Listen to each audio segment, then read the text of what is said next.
Live in downtown Detroit, Local 4 live stream with Jason Carr starts now. Got a double clutch there on the graphic. Oh, yeah, that did happen. There we go. Hey. John Steckroth, Jacob, the fine men and women of the phone bank here. News, exciting and new, come aboard. We're infotaining you. This is the 9:15-ish. We are doing a heat and warmth. They're all laughing over there. A thaw benefit today. 313-298-WDIV. 313-298-WDIV. Please make the phones ring.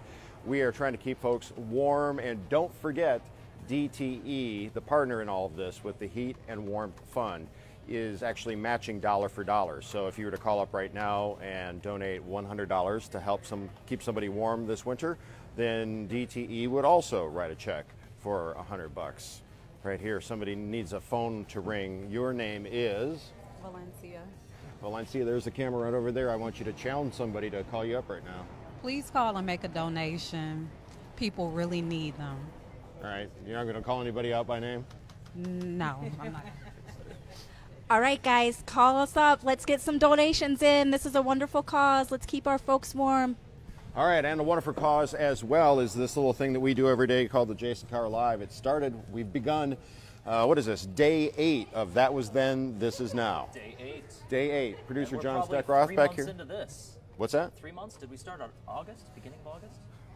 But it's day 8 Of this after, yeah, that was then, this is now, referring last Wednesday's or Tuesday's election and Wednesday day after. Let's begin with lasers. Yeah. What's the idea here? Do you expect me to talk? No, Mr. Bond, I expect you to die. That's the graphic I got. Scientists have, for the first time, been able to measure something in a zeptosecond.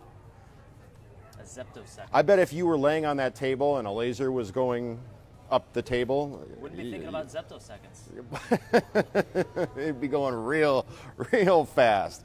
Laser physicist in Munich fired an extreme ultraviolet light pulse onto a helium. Well, you don't care about all that. Basically, they came up with something that's a really, really short measure of time. That's right. That's all there is to it. It's, what was it, a billionth of a trillionth of a billionth of a second. A trillionth of a billionth, Valencia. She's like, I'm not having that. A trillionth of a billionth of a second is nothing in comparison to minutes of silence on the phone bank. We need you to light them up right now. 313-298-WDIV. The Heat and Warmth Fund needs you to help keep families warm this winter. I know it's warm right now. It's November. We're having unseasonably warm weather, but now is the time you need to give because it's going to get cold. And you know Michigan, it's going to get cold fast. Chinese ducks. Quack, quack, quack, quack, quack, quack. I sent you sound effects and music and everything for this. Yeah, no, not Donald Duck. Chinese. Oh, not Donald. Okay. 20,000 Chinese ducks crossing a road. Why'd they cross the road? Well, to get to the other side, of course, and to avoid becoming Peking duck. Do you have it? I have it. This is the video. Oh, look! I should have you guys back every day. The courtesy laughter from the peanut gallery here. There are your 20,000 ducks crossing the road. There they are. Do you have any music for this? I've got the. Oh yeah, it's playing. I don't hear it. Oh yeah, there's quacking. No, the music. Oh, that's right. The music. You know, from the old Detroit Zoo commercials? No. Our production values have been overrun by foul. It's a foul sort of morning. This way, Melvin. All right, a little plug for the Detroit Zoo there as 20,000 waterfowl go scurrying across the road. What's this about, an electric car? An electric car. Let's take a quick look at this. This is killing me. The electric car out of the Chinese ducks. So if you roll up on Chinese ducks, 20,000 of them, and you have an electric car, and they don't hear you, they're not going to hear it. Now the government That's has a big problem. mandated that any electric car is going to need to have a built-in speaker so that pedestrians can hear you coming. It will need to be playing some sort of noise when you're going under 20 miles an hour. And it's ladies' night at the Palace Hotel Ballroom. We're putting the band back together. We are on a mission from God, just like the Blues Brothers. We're trying to keep people warm this winter, right? Right? All right? All right. See, we have S3 here, Strategic Staffing Solutions. We have DTE, volunteers here. Level 1 Bank representing up in the front. We'll make sure we get to all of these phones ringing at the same time. Perhaps the guy that has the $1 million Hot Wheels collection should sell his collection and donate it to Thaw. That's not a bad idea. Let's take a look. Look at the monitor there. Everybody on the phone bank, take a look. This guy's collection of Hot Wheels worth $1 million, and they're all in his parents' basement. No, I'm kidding. I'm kidding. Now, most of this is in one vehicle, and that is the VW Beach Bomb rear loader. That's like Hot Wheels number one? Just the pink one. This is oh, just the pink one.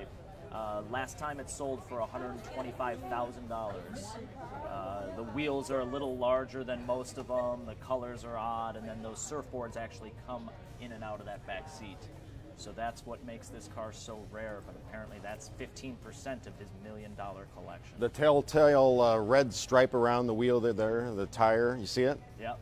I was such a die-cast collectible car snob when I was a kid. I didn't want Hot Wheels. I only wanted Matchbox. Were you a Hot Wheels kid or a Matchbox? Matchbox. You were more Matchbox? Yeah. I'm so old, I remember when Matchbox came in a little cardboard box. Do you guys remember that? Before the plastic bubble? Oh. Nope, we're the same age. Heat, needed and true. Donate some money. It's good for you. All right, let's move along. What else do we have? Google Scan. While you're loading this up, let's talk about the Heat and Warmth Fund. Once again, we need these phones to ring. 313-298-WDIV. We're going to be here until 6:30 tonight. Santil, you want to come over? Here comes CEO Santil Jenkins. I'm putting her on the spot. She didn't know I was going to call her over. Oh, look at it. You're on the camera right there. Hi. Tell everybody why it's so important. Oh, it's so important that you call now and donate to Thaw because we work hard to keep families healthy, safe, and warm all across the state of Michigan. During this week, our goal is to raise and distribute $1 million in energy assistance so that families will be prepared when the cold winter comes. And we all know it's coming. This is Michigan. It eventually gets here that we'll have an Arctic blast, and boy, does it get chilly, especially if you're not properly insulated, if your home is older and not properly insulated, and you can't afford heat. That's right.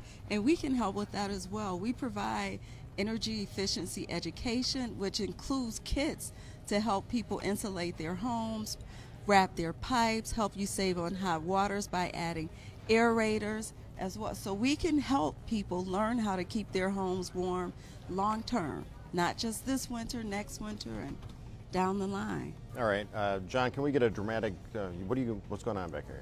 We're getting the phone number up on the screen. Oh, getting the phone number on the screen. That would actually help. 313-298-WDIV. So I see you over there talking. Are you trying to tell us something?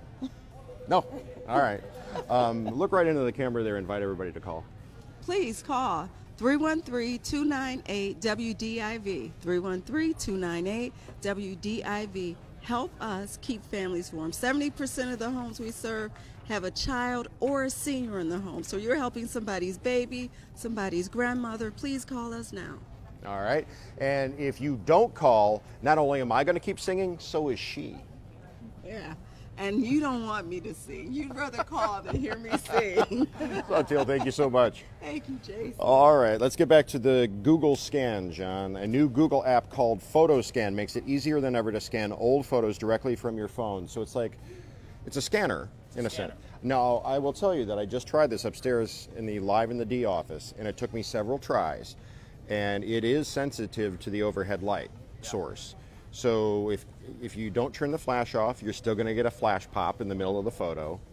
And if you're right underneath a light source like a lamp or a fluorescent light, it will reflect that too if the original photo is shiny photo stock. Yeah, this is really interesting, especially because so many people have all these photographs in their basement. They want to get them digitized.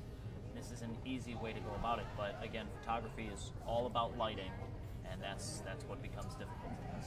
All right, so again, this Google Photo Scan app available right now. The phone is a ringing. Sweet. I tried it.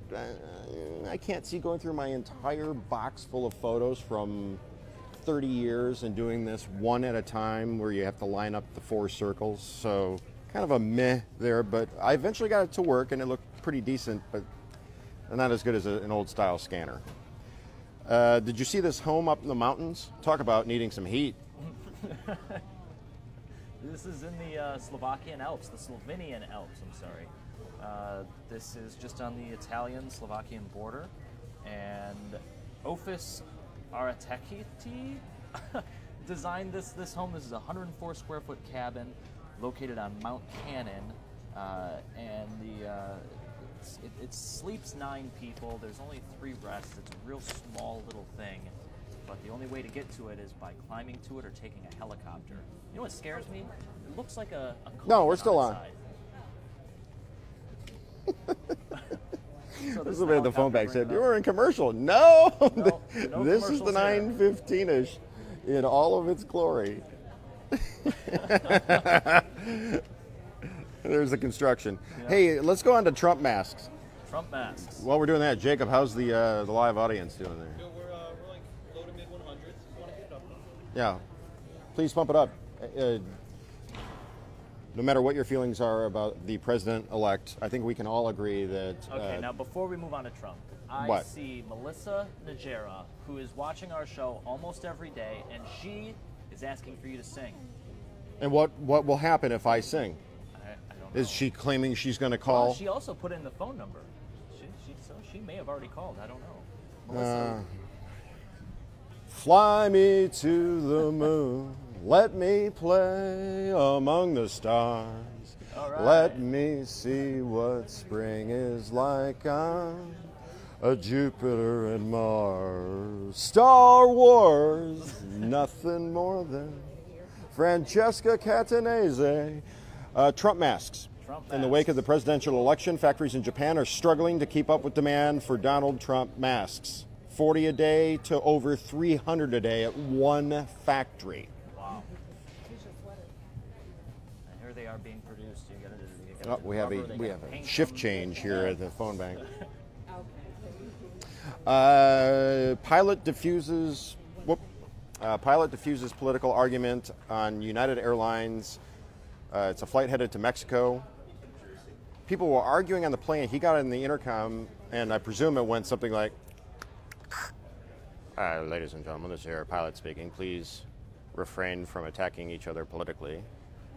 If you look to the lower left of the aircraft, you'll see the Rio Grande. Please cease and desist all verbal altercations in the cabin. While we look to the right of the aircraft, you will see the Grand Canyon. It sounded something like this. Now, it sounded something like that, right? So we'll go ahead and play it real quick. We're going to be in a metal tube at 35,000 feet to bring up politics. Okay? I understand everybody has their opinions. That's fine. If you support him, great. If you don't, I understand. However, we're out here to go to Puerto Vallarta. We're supposed to be having a good time. And what I do ask is that as people, we have the common decency to respect each other's decisions and to get along on this 3-hour and 13-minute flight so that we can have a good time when we get down there. Nobody wants to argue. Nobody's going to change their minds by arguing. And let's keep our opinions to ourselves on this particular matter at this particular time. When cooler heads prevail and we can talk and realize that we're all human beings and that we all can stick together and we can all pull for this country in our own way, then that's what we should do. If there's anybody that has a problem with this, that needs to vent or rant or rave, there's another flight tomorrow. You're not going to be on this one. I hope that's clear.